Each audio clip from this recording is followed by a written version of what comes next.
The man in the purple robe that entwined politics and the church to fight against injustice.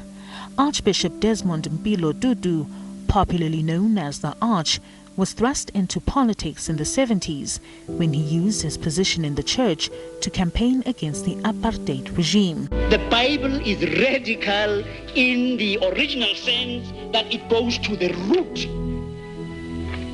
It is the most revolutionary thing there is around. It is one of the most subversive things that you can ever have when there is injustice and oppression and exploitation. He was influenced in his youth by the well-known British missionary Father Trevor Huddleston, who spent his life working in townships and fighting for equal rights for black people. Tutu, in a similar manner, took on the white minority government until it crumbled.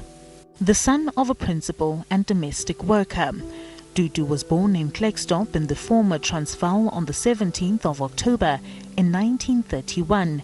His first love was medicine, but despite his good grades, he did not have enough money to pursue that dream. He instead trained as a teacher in 1954, but that career was short-lived. He left teaching in protest after the introduction of Bantu education, designed to give black South Africans an inferior education. He traded the chalkboard for the pulpit, studied theology, and obtained his master's in Islam. Upon graduating, he worked in Lesotho, Botswana, Swaziland, and the UK. He returned to South Africa in 1975 as the Anglican Church's Dean of Johannesburg. This is when his life took a turn. A few weeks later, the 1976 youth uprisings erupted. Police responded with violence, leaving 176 people dead and thousands injured. Tutu sprung into action, becoming the unofficial voice of the anti-apartheid movement. He raised awareness, funds, and canvassed for sanctions against South Africa. Tutu became the voice of the voiceless and a pillar for the weak. He used his sermons to encourage the nation struggling to survive under a permanent state of oppression. He was the voice of comfort at many funerals of those killed by the brutal regime. While many political leaders were banned, exiled, or incarcerated, apartheid could not silence the man of the cloth. He, however, had many critics, from the state to ordinary white South Africans, who marched holding placards, labeling him the devil. Even his Nobel Peace Prize in 1984 for his anti-apartheid work did not go without controversy. However, he soldiered on, emerging as the moral authority. He intervened in the 80s when South Africa was in flames and a state of emergency was frequently declared. He offered counsel in the early 90s when the country plunged into ANC versus IFP violence, blamed on the so-called Third Force. He became a natural choice when a new South Africa desperately needed healing. President Nelson Mandela appointed him chair of the Truth and Reconciliation Commission. The TRC laid bare the horrors of apartheid. Tutu pleaded to the humanity of reluctant participants. I speak as someone who has lived in this community. You are a great person,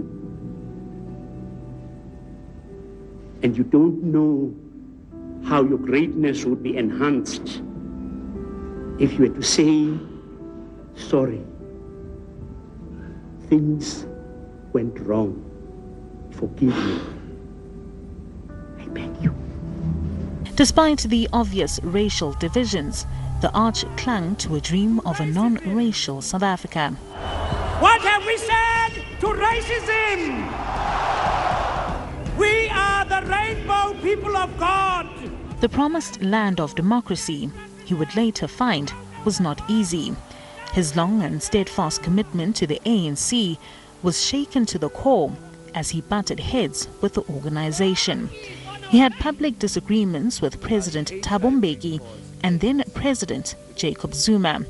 He opposed Mbeki for his stance on AIDS, accused him of stifling debate, and lamented black economic empowerment for enriching a few elites. Tutu also made headlines when he said he would not vote in the aftermath of Mbeki's recall. In 2013, he announced he would not vote for the ANC, unhappy with government and Zuma's candidacy. The animosity between Zuma's administration and Tutu played itself out when he complained he was not invited to his friend, former President Nelson Mandela's funeral. He also spoke out against Zuma's government when twice it refused to grant spiritual leader and his friend, the Dalai Lama, a visa because of what appeared to be pressure from China. Mr. Zuma, you and your government don't represent me. You represent your own interests. And I'm warning you, I really am warning you, out of love. I am warning you like I warned the nationalists. I am warning you.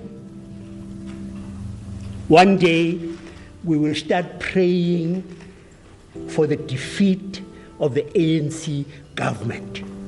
Tutu's activism extended to minorities. He spoke out against xenophobia and homophobia. He earned another cap as a hero when he used his 15-year-old personal struggle with prostate cancer to raise awareness. This, more than anything before, made him reflect on his own mortality. But despite his health challenges, he could still make the world smile with his infectious laugh. How you feel? Good. A little tender. Don't ask me where. Tutu credited all his success to his pillar of strength, his wife Leah, a love affair which began with his father's best student. Together they have been through the storms of life. For 6 decades, Tutu's life was immersed in the metamorphosis of South Africa. But his fight for human rights extended to different corners of the world where oppressed people could be found. Tutu has been etched in our collective memory as the man in purple wielding the Bible as a weapon. And to the Son, and to the Holy Spirit, as it was in the beginning, is now, and will be forever. Amen. Zoleka Qodashe, SABC News, Johannesburg.